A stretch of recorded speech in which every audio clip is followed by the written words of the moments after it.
You walk into a crowded room and a friendly face approaches you. They offer a warm smile and tell you their name. You repeat it back to them, sure that this time you have it locked in. 2 minutes later, you are standing there in silence, desperately trying to recall if their name was Mark, Mike, or maybe Matt. It is a common experience that feels like a glitch in your social software. You might assume your memory is simply failing you or that you are just not a people person. But the real answer is far more interesting. Your brain is not failing. It is actually functioning exactly as it was designed to function in a world overwhelmed by information. When you meet someone new, your brain enters a state of high-intensity social navigation. It is busy reading body language, analyzing tone of voice, and managing your own outward presentation. These tasks are critical for survival and social cohesion. Because your cognitive resources are limited, your brain must make snap decisions about what to store and what to discard. The name of a new acquaintance is often classified by your brain as low-priority data. It is an arbitrary label attached to a person whose long-term value to your survival is not yet established.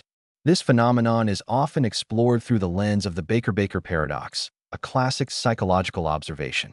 Researchers discovered that if you tell someone that a man is a baker, they will remember it easily. If you tell them that the man's last name is Baker, they will likely forget it within minutes. The difference lies in the way your brain processes associative versus episodic information.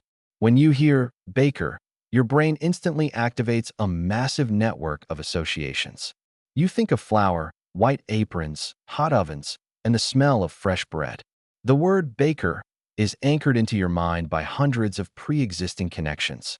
A name, however, is an abstract, detached label with no inherent meaning.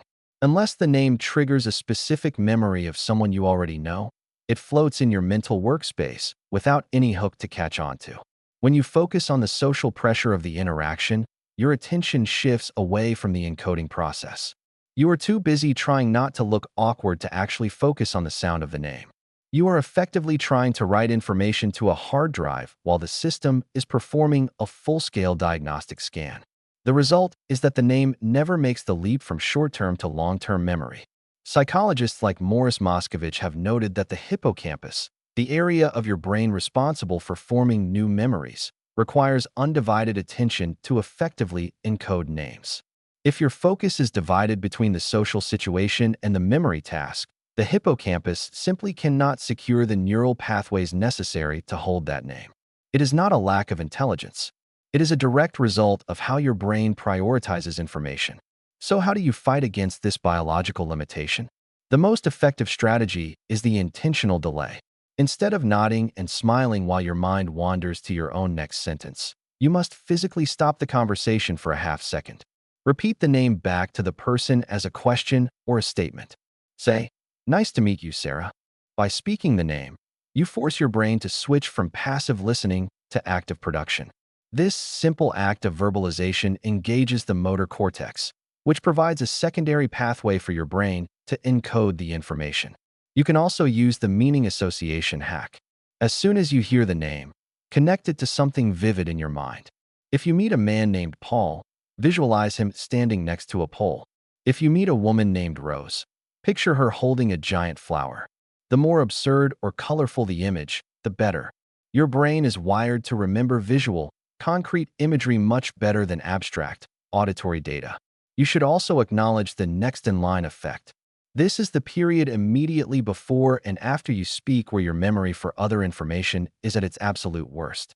If you are standing there thinking about what you are going to say next, you are virtually guaranteed to forget the name of the person speaking to you. You must train yourself to remain in a receptive state until the introduction is finished.